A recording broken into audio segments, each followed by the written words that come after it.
জন্য ইস্কনের স্পষ্ট মদতদাতা খুনি শেখ হাসিনাকে আসামি করে তাহলে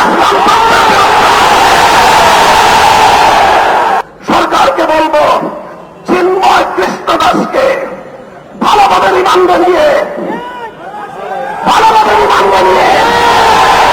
জিজ্ঞাসাবাদ করে বাংলাদেশ বিরোধী ষড়যন্ত্রের তথ্যগুলো তার কাছ থেকে আপনি উদ্ধার করুন। শেখ হাসিনা তাকে কত টাকা দিয়ে তার সন্ত্রাসী বাহিনীকে দেশের বিরুদ্ধে লেলিয়ে দিয়েছে সে তথ্য উদ্ঘাটন করুন। ভারতকে আমরা স্পষ্ট বার্তা দিতে চাই, বাংলাদেশ নীতি পরিবর্তন করো, তোমরা বাংলাদেশ নীতি পরিবর্তন করো। বাংলা 20 কোটি মানুষ তোমাদের বিরুদ্ধে রাজপথে নামবে। বাংলাদেশ থেকে ভারতের কূটনৈতিক সম্পর্ক ছিন্ন করার জন্য দেশের মানুষ ভাবতে হবে। চিন্ময় কৃষ্ণ দাস ভারত এবং আওয়ামী লীগের যৌথ প্রযোজনায় ইস্কন তৈরি করা হয়েছে। এই ইস্কনকে নিষিদ্ধ করার মধ্য দিয়ে আওয়ামী লীগ এবং ভারতকে স্পষ্ট বার্তা দিতে হবে, বাংলাদেশ তোমাদের ষড়যন্ত্রের কাছে মাথা নত করবে না। আমরা রক্ত দেব, আমরা জীবন দেব, আমরা লড়াই করব, বাংলাদেশের গৌরব রক্ষা করব। হত্যাকাণ্ডের বিচার বাংলাদেশে হবে। জন্য জীবন দিয়েছে, ভারতীয় আধিপত্যবাদকে বাংলাদেশ থেকে ভেঙে দেওয়া হবে ইনশাআল্লাহ। ভারত যদি এখনো বাংলাদেশের মানুষের পালস বুঝতে ব্যর্থ হয়, বাংলাদেশের মানুষের বিপ্লবী ক্ষমতাকে যদি ভারত নিগ্লেক্ট করবার চেষ্টা করে, অসম্মান করবার চেষ্টা করে, ভারত তুমি খামখাম হয়ে যাবে।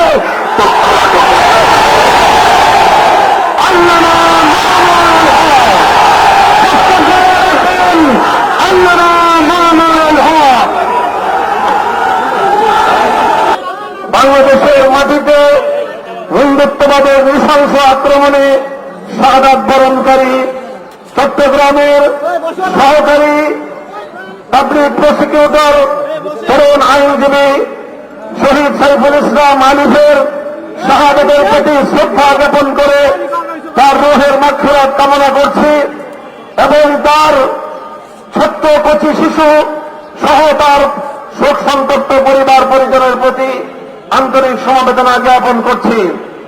সংগ্রামী তৌহিদি জনতা, আজ এই বিক্ষোভ সমাবেশের মাধ্যমে আমরা আমাদের হৃদয়ের ব্যথাটুকু জাতির সামনে, মানুষের বিবেকের সামনে উপস্থাপন করার জন্য এখানে সমবেত হয়েছি।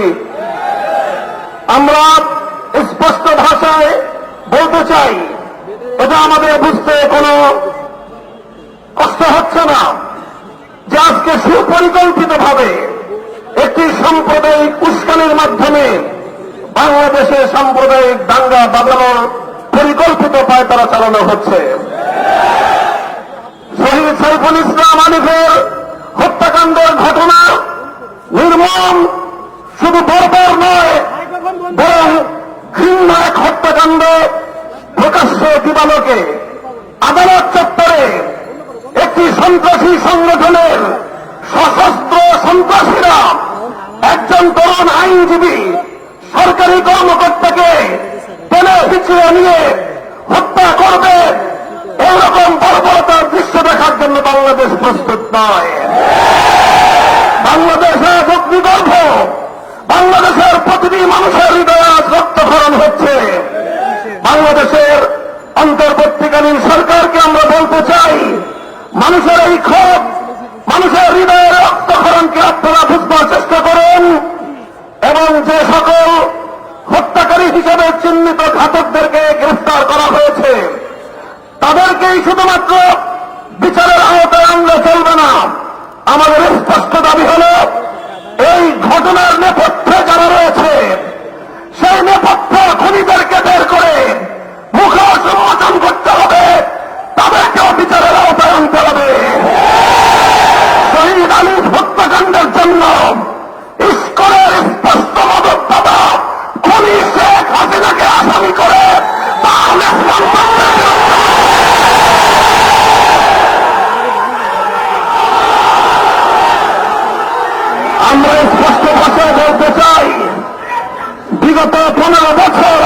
করেছি বাংলাদেশের অভ্যন্তরীণ প্রতিটি বিষয়ে কিভাবে শুধু সৌজন্যমূলক নয় বরং কূটনৈতিক শিষ্টাচার বর্জিত বাংলাদেশের অভ্যন্তরীণ ইস্যুতে চরমগ্ন হস্তক্ষেপ করে বাংলাদেশের জনগণকে আহত ক্ষতবিক্ষত করে তুলেছে ভারত।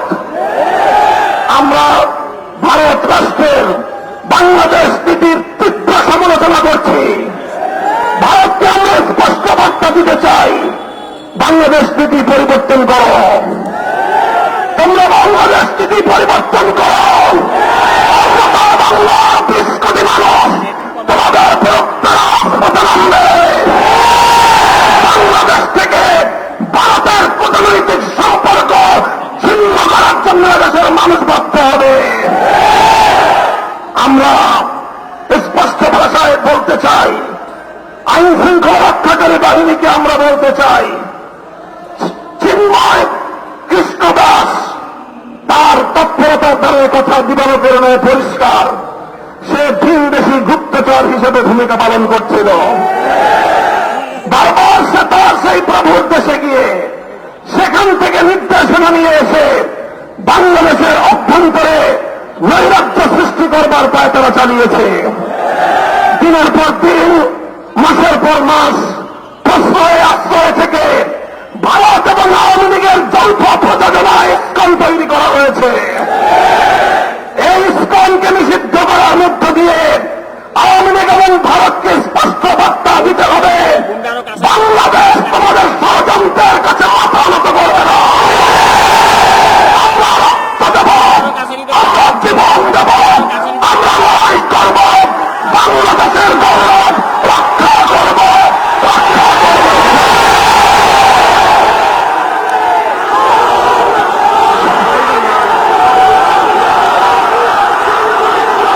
সংগ্রামী সাথী বন্ধুগণ, হেফাজতে ইসলামের কেন্দ্রীয় নেতৃবৃন্দ সহ হেফাজতের প্রতিনিধি দল শহীদ আলিফের শহীদ সাইফুল ইসলাম আলিফের কবর জিয়ারত করেছে।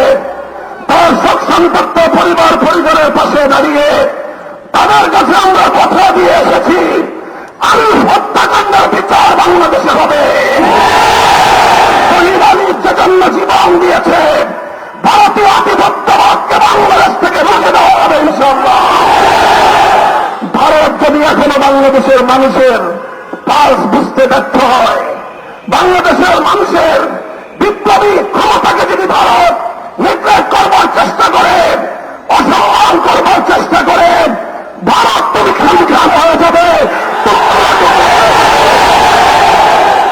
পার্শ্ববর্তী কোন একটি দেশের সঙ্গে তুমি সুসম্পর্ক রক্ষা করতে পারোনি।